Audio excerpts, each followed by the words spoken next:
played Amazing Grace, I will never, ever in my life ever forget the feeling that I received in my neck, on the hairs of my back, as that was played.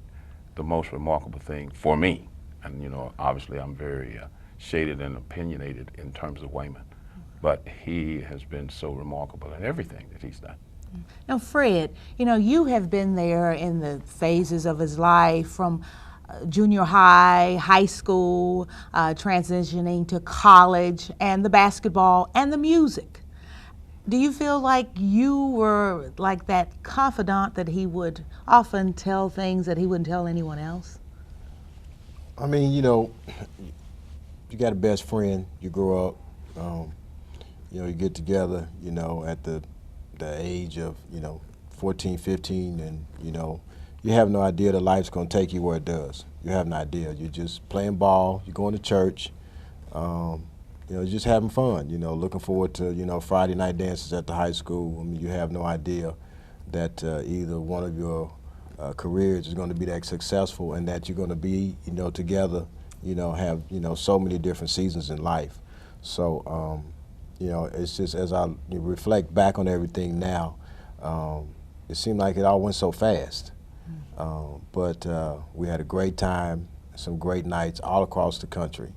And all across the country. So you traveled with him everywhere he went, as far as you were a part of his music team. Just about. Wayman always shared with me because, Wayman, like Coach Mills was saying, is just the nicest guy in the world. And he always, made sure that, I was there. And there were times when we were transitioning from, like, the NBA to Motown, to music. And, I really didn't know a lot, but I had the heart and the desire.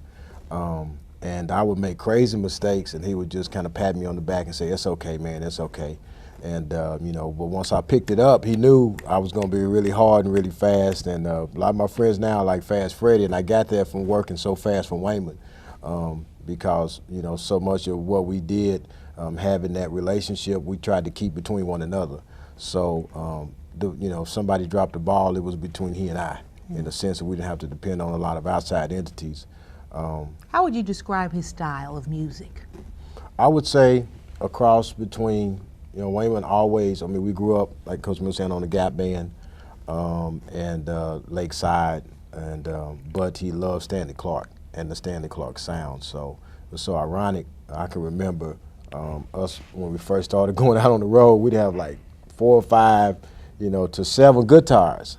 And he would be changing guitars, and the bass tech would be running crazy, and we'd be trying to figure it all out.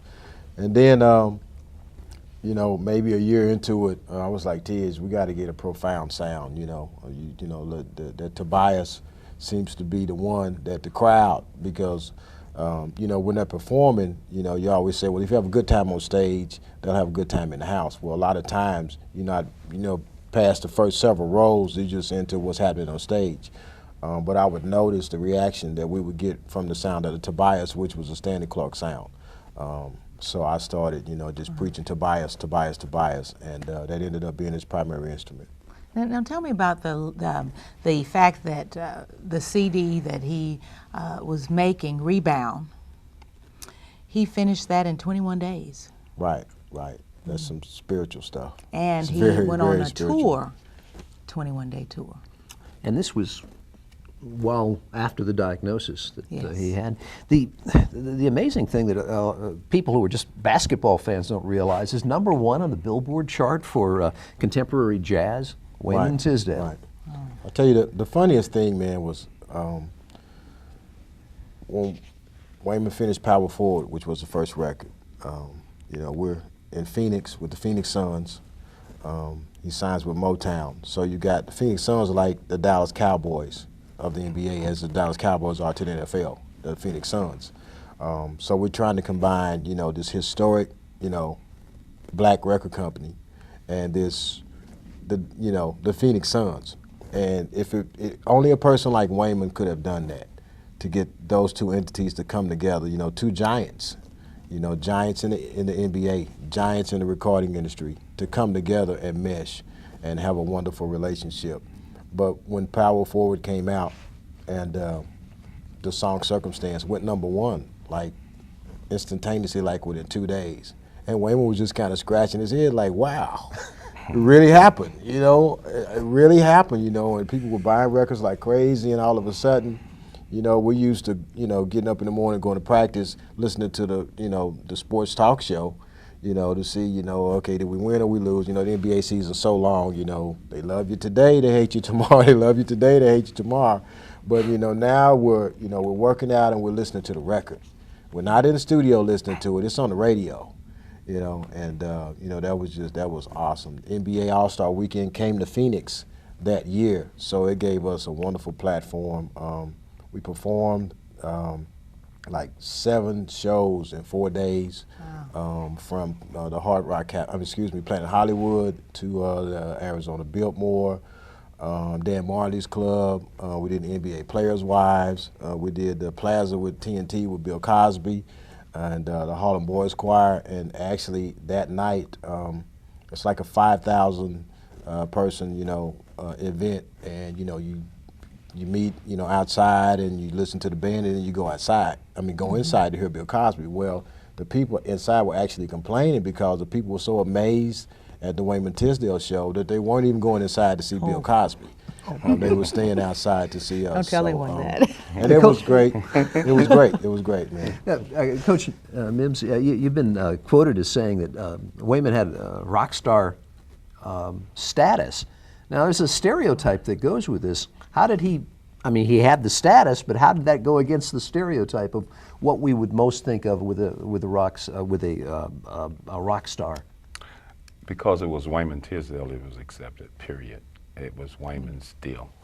Wayman put together things like I've never seen, and people has accepted Wayman for who he was and for what he was worth. And his passion on everything was marvelous. I was amazed at the people across the country as we travel in the basketball arena, and people would want to come up and see him. I have a vivid memory of him, and as a matter of fact, it's really strange that this happened this morning. I'm getting ready for this, and I pull out a towel, and the towel, and I know this is godly, was from Hawaii, where we played Michael Jordan and Sam Perkins. And the vivid memory of that game, December the 27th to the 30th in Hawaii, was Sam Perkins was asked, "Who is Wayman Tisdale?" Wayman who? And that evening we played Michael Jordan, Sam Perkins guarded Wayman, and Wayman took offense to that comment and scored 44 points. Now, the best players at that time in America were in that tournament. Missouri was the other one. Steve Stepanovich was the other big guy. But Wayman had no name until that game. We lost in the tournament, but Wayman won the MVP with Michael Jordan, Steve Stepanovich, and Sam Perkins as members of other teams. Wayman Tisdale from Tulsa, Oklahoma, University of Oklahoma, basketball player, became